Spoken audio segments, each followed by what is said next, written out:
June is like a consistent cool breeze after the fiery chaos that has been the first part of 2026. I will take it. How about you? We'll get into the astrology and then a collective tarot reading, all to help support you work with the sweet energy. And hi, I'm Mel, aka Pocket Mystic, and I'm on a mission to make mysticism more accessible through tarot readings, astrological updates, and guided meditations that fit seamlessly into your schedule.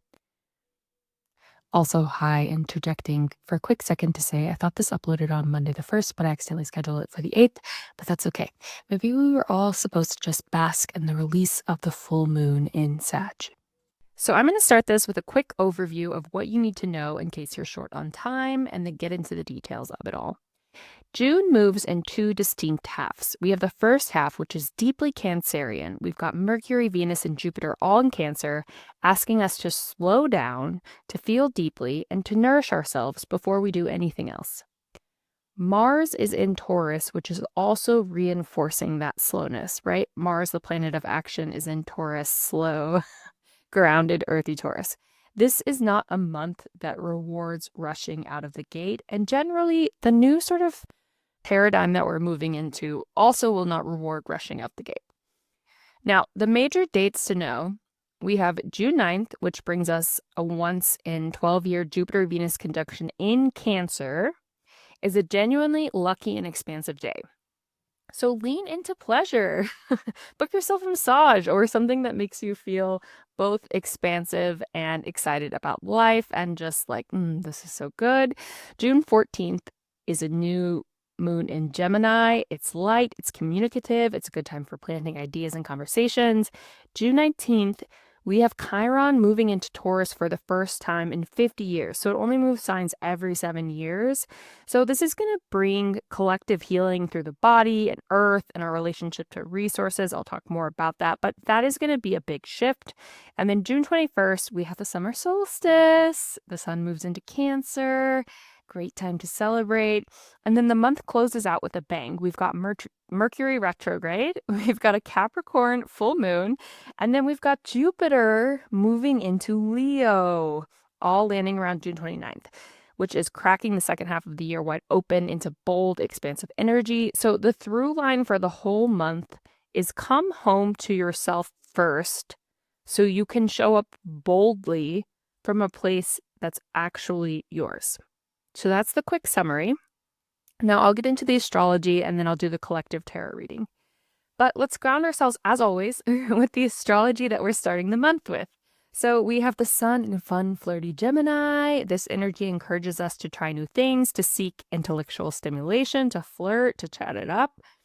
Then we have Mercury starting the month moving straight into Cancer.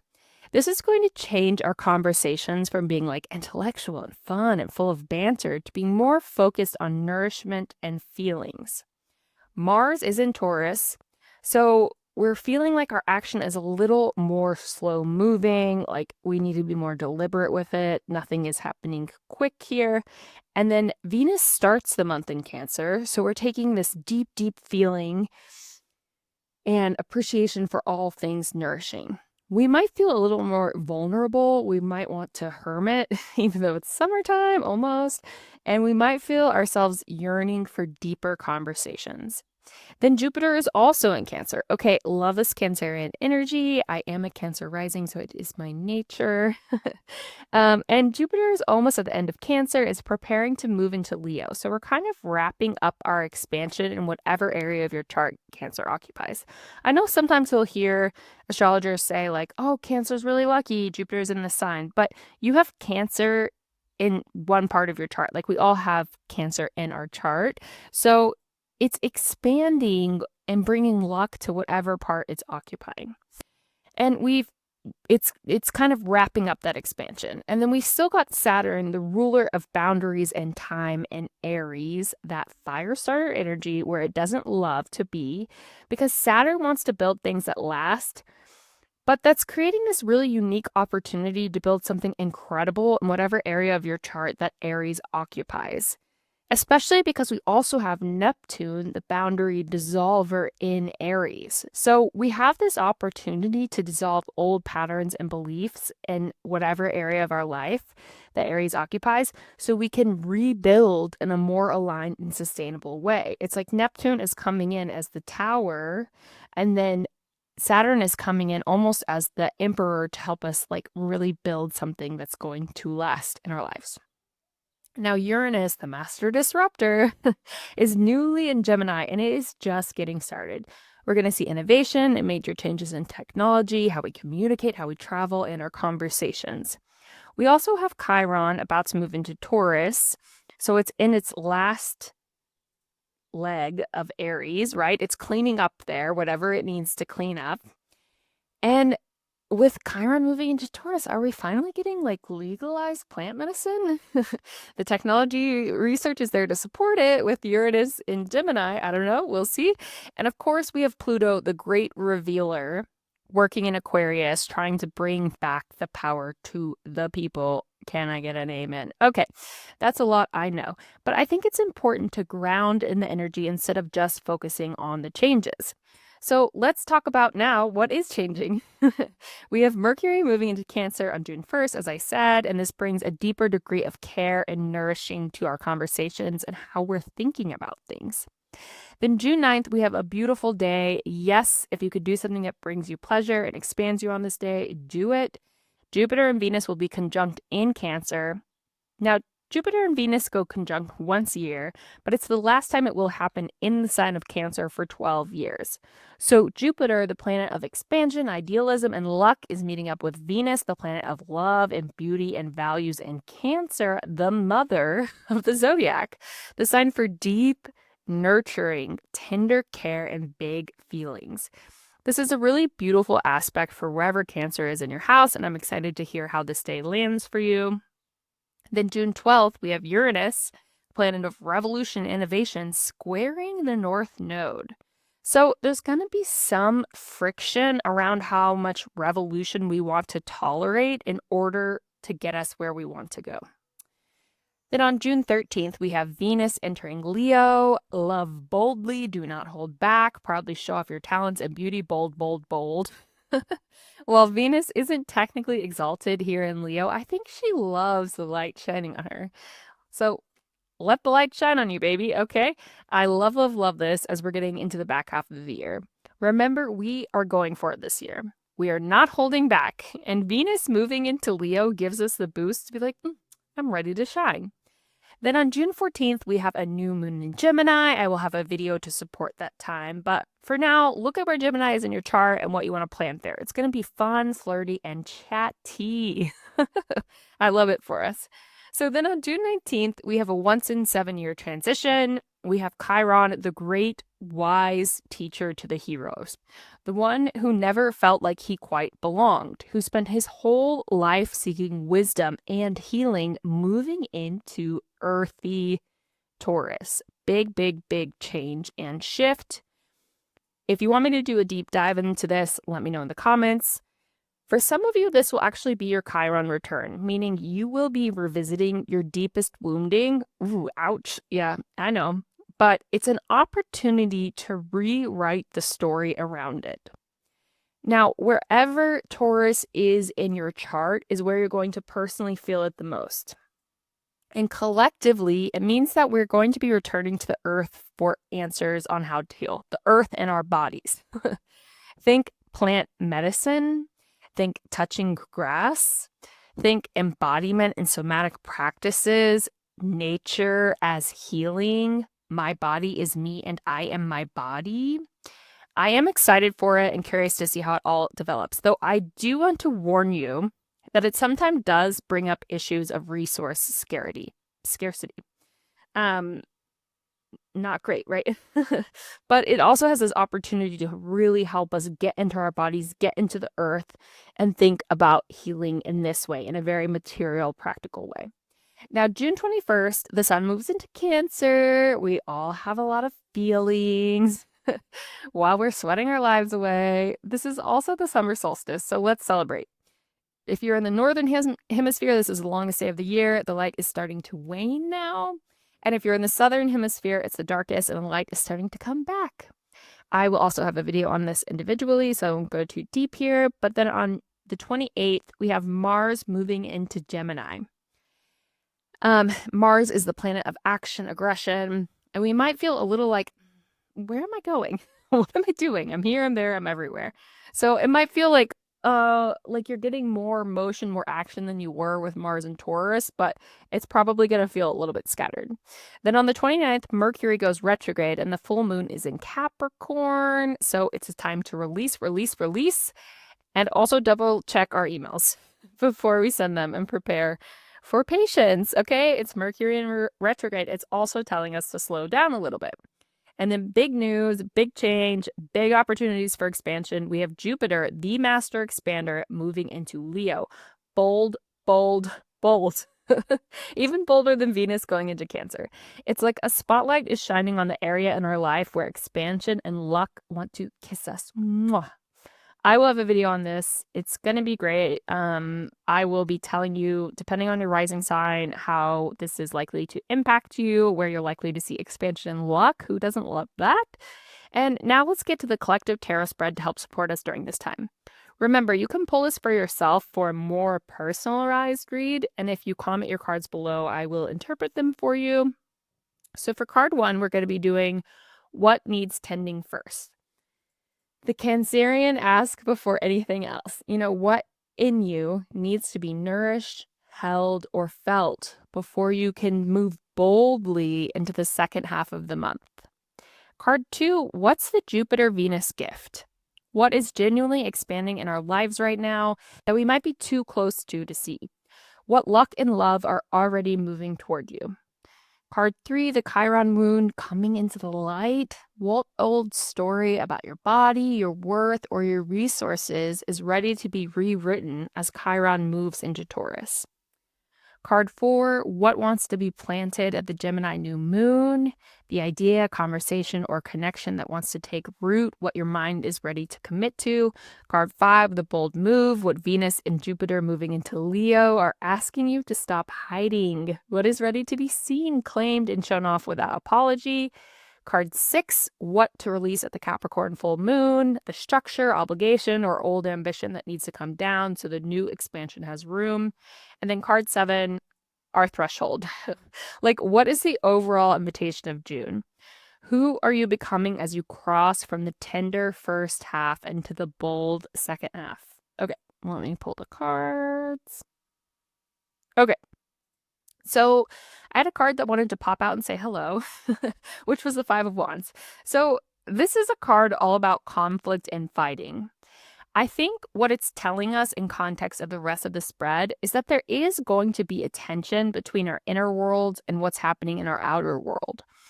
There's going to be all this richness and depth available to us on an internal level, even if the world still seems a bit chaotic. So for card 1, what needs tending first? We have the Queen of Pentacles. Before anything else, we need to tend to our body and our home base. This is very Chiron and Taurus coded, right? Okay. The Queen of Pentacles is the ultimate nurturer of the physical realm, of the material realm. And she's asking us to make sure we are fed, rested, comfortable, and well-resourced before we try to do anything else, like putting your mask on before helping others. And this is very on brand for the Cancerian energy we're starting with. So don't skip the basics. Water yourself like a plant. Keep track of it if you need to. I'm actually starting to do that to make sure I'm drinking enough water. Now, the expansion cannot happen from an empty cup. So then card 2, the Jupiter-Venus gift, we have the 6 of Cups. What's moving towards us is something that has genuine roots. It's a return, a reunion, a joy that goes back. Maybe back to a time before we had programming about what we should want or who we should be. The 6 of Cups in this position feels like luck arriving in a familiar face, an old creative project finding new life, an old hobby that brought you joy, a relationship from your past somehow being meaningful again. The gift of this Jupiter-Venus conjunction isn't something brand new. It's something we already loved. coming back around in a more expansive form. I'm almost kind of thinking about this as like whatever you loved or obsessed with as a kid, there's an opening to re-engage there and return to that genuine love. Now, card 3, the Chiron wound, we have the Knight of Swords. So the wound coming into the light is the one around rushing. The Knight of Swords is charging like aggressively forward, aggressively fast. He acts before feeling, he leads with the mind and cuts through the body's wisdom entirely. Like this culture of urgency and go, go, go, go has left us deeply dysregulated nervous systems. No wonder we're hearing about how to regulate ourselves so much. Chiron moving into Taurus is illuminating how much damage has been done by moving too fast, by overriding our physical signals, by treating our body like a vehicle for your brain rather than a source of intelligence itself. The healing here is learning to slow down without feeling like you're falling behind. Like, in order for us to truly listen to our bodies and the messages it has to send us, we need to sit with it, right? We can't rush forward with it. And then card 4, what to plant at the Gemini new moon, we have Queen of Swords. Plant your voice. Plant your clarity. Plant the commitment to say what you actually mean, ask for what you actually want, and cut through the noise with precision and honesty. The Queen of Swords at the Gemini new moon is like a perfect pairing because Gemini rules communication and this queen is the master of it. So set an intention around speaking your truth without softening it into something unrecognizable, without softening to make it more palatable. This is the cycle to practice saying the hard, true thing, which is only hard to say because we're afraid of how we're going to be received. We're afraid our needs aren't going to be met. But the Queen of Swords is not concerned with any of that. And this new moon is a time for us to also not be concerned. Then we have the bold move, which is justice, which is really interesting because justice is not flashy. But that's exactly the point. The bold move isn't about performing or showing off. It's about alignment. It's about actually choosing alignment with yourself and making the decision you've been avoiding because you already know what the fair, honest, accurate answer is, but you're afraid to say it out loud. Well, you don't need to be because we're going to be planting it with the Queen of Swords, right? And we're going to choose this alignment. Just as our Venus into Leo bold move, as our Jupiter into Leo bold move is saying the most courageous thing we can do right now is to get into integrity with ourselves, to stop negotiating with what we know to be true. That is our spotlight moment, okay? It's like saying, you know what? This is what's right for me, and I'm moving forward towards it. And then card 6, what to release at the Capricorn full moon, we have the 10 of Cups, which is really interesting. So the 10 of Cups is so tender. It is like the happily ever after card. And releasing it doesn't mean giving up on joy or connection, but we're releasing the picture of what happiness is quote unquote supposed to look like. Like, where did you get the idea around what was going to bring you contentment, joy, and fulfillment? And has chasing it actually brought you any of those things? Maybe then it's because it's not in this alignment that we're being asked to get in because we're being bold and we're speaking our truth. The Capricorn full moon is asking us to let go of the specific dream we've been chasing, the version of fulfillment that was handed to us rather than chosen. Real joy might look different than the postcard version. It could literally look like being the master of your calendar or waking up and having an hour to yourself, right? It can look so different than what, society has tried to portray it as. So we're releasing the quote unquote postcard. We're releasing trying to represent the image of what people say happiness is to pick up our own happiness. And then the threshold is the Page of Cups. And the Page of Cups is open and wondering and filled with a little magical spark. Who we are becoming as we cross the threshold is someone who leads with feeling. Not naively, not without the Queen of Swords clarity or Justice's integrity, but someone who has relearned how to be moved by things, surprised by things, delighted by things. The Page of Cups is the beginning of a whole new emotional intelligence. So June is our reintroduction to our own tenderness. Oh, love that. It's like a card of innocence. We're able to see ourselves in a new light and have so much compassion and tenderness for who we've had to be to survive this paradigm, this dynamic that is starting to fall away, and allow ourselves to reveal that tender inner part of ourselves. And I think that is so beautiful. I truly love this for us. I know I said that in May with the full moon in Sagittarius, but I truly believe we're being ushered into a new era, a new paradigm that is for the good of all. That gives humans the respect and dignity that so many of us have been stripped of in the current rules of the paradigm that we're living in. The more we slow down and nourish ourselves and stop responding to fake urgency, the more we're able to build a world we actually want to exist in.